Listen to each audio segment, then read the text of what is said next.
What's up, everybody? You're back with Text My Ex. I'm Esmarie, and you know it's a few days before Christmas, so I have one last holiday drink for you. Very simple, per usual. And actually, I think this is something that more men and women can drink. I know some of the earlier ones are a little bit more what women would like on the sweeter side, the decorating, the cutesy drinks. This is a holiday mule, so if you like mules, this is perfect for you. I'm not a huge fan, but I definitely think I will like it with the cranberry mixed in, so I'm excited to try it. I have my little mule pineapple glass because I love pineapples and I love rose gold. All you're gonna need is some vodka, some cranberry juice, either ginger ale or ginger beer, and a little bit of lime juice or a lime if you have a fresh lime on hand. All right, now this is not gonna be a drink that you shake up and pour or strain. This is gonna be something you pour over ice. So my cup is filled with ice. You need 2 shots of the vodka, which is 8 count. 5, 6, 7, 8. You need a splash of the cranberry juice. I would do probably about a ½ ounce of that. You could do an ounce if you wanted, but just a couple splashes to give it just a little bit of that cranberry taste. A splash of the lime juice. Open up my ginger beer. You know, for the longest time, I never knew that ginger ale and ginger beer tasted alike. I thought ginger beer was a completely different kind of drink.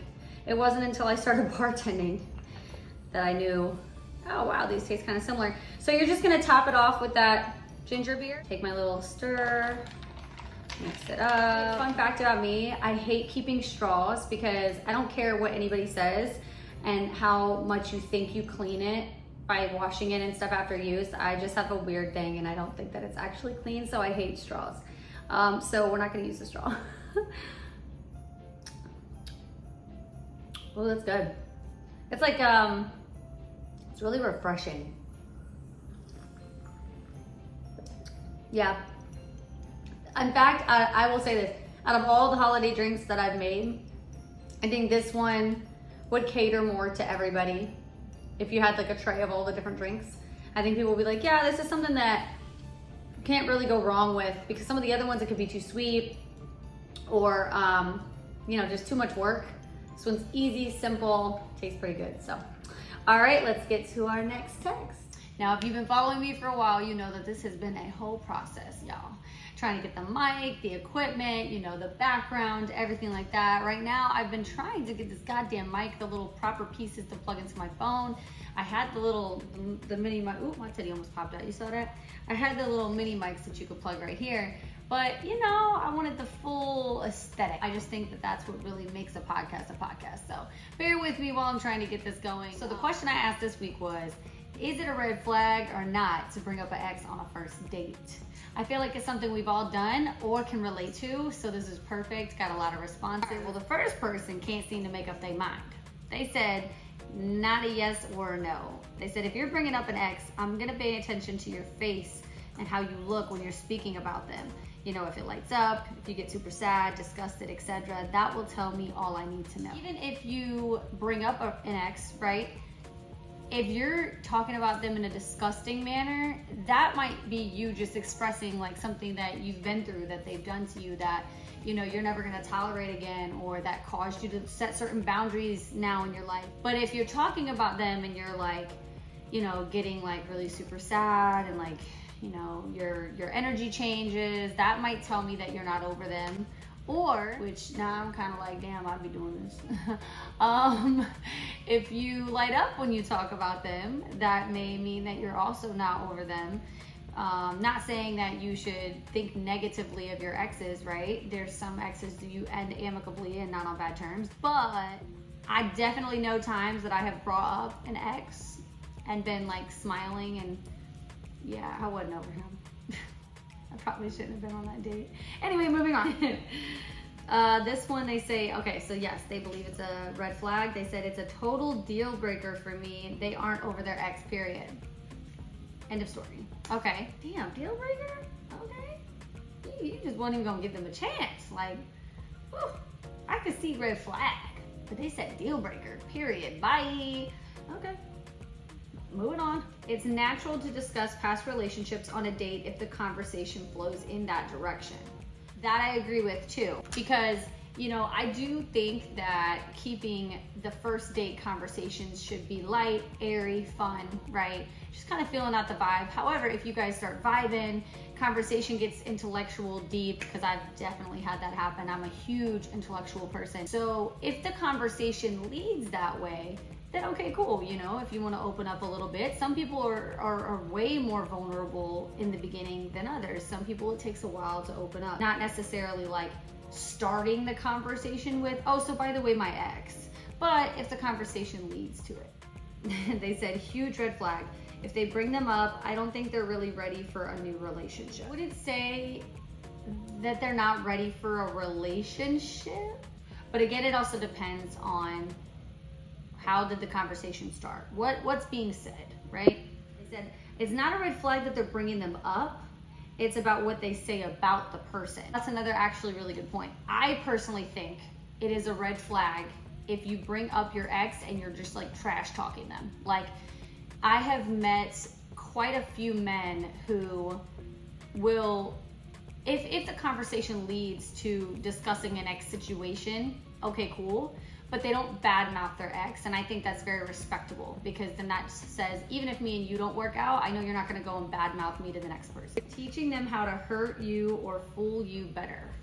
This, I think they're saying what Steve Harvey said, which I do agree with that. I mean, he was talking about men in that specific episode, but in general, stop telling these people what you've been through and what's been done to you, because then if they do have ill intentions, right, then they're going to basically think, all right, so how can I do this to her, but do it in a better way? Like, okay, well, I can't do that because she's already gonna pick up on it, so let me think of something else. When people have bad intentions, they will figure the way out to do what they want and get what they want out of you. So I do agree with that. This one, they don't think it's a red flag. Not the first date, but second or third for sure. Well, listen, we ain't talking about the second or third date, okay? No, I'm just playing. So yeah, they don't think it's necessarily bad for the second or third date, but that kind of goes back to what I was saying with the first date needing to be kind of airy, light. You want to be a little more vulnerable and talk about that stuff, that's fine, but just, you know, maybe save that vibe out first, see if just the basic chemistry and connection is there before we dive right into all the melodrama that we all have, not judging. Oh, wow. So this one's definitely red flag, definitely. It says, the past is the past, I don't give a fuck about your past, all I care about is now. Well, alrighty then, I'll just go fuck myself. No, I'm just playing. I think that might be the first one I kind of disagree with. I guess I understand where they're coming from. If all they're gonna be a part of is the now and future, then okay. No offense to whoever sent this in. We all have different journeys, different experiences that shape us, that cause certain habits, that cause different perspectives and outlooks and opinions, and you know, so for you to just say like, I don't give a fuck about the past, I'm just worried about now. I would like to know if my ex had a chick that tried to stab him. I would kind of like to know these things. You know, if we're sleeping next to each other and all of a sudden he gets jumpy, I'm gonna be like, why the fuck are you jumping? Well, you know, you didn't want me to talk about my past, and I had a girlfriend try to stab me, and you know, trauma, you know. That was a very basic, like very to the point sentence. So maybe if they would have elaborated more, maybe I would find out something different. But I wouldn't say I don't care about the past at all. To each their own. This is not a red flag. Not a big deal, but if it keeps on happening on multiple dates, then I would get annoyed and have a problem. 1000%.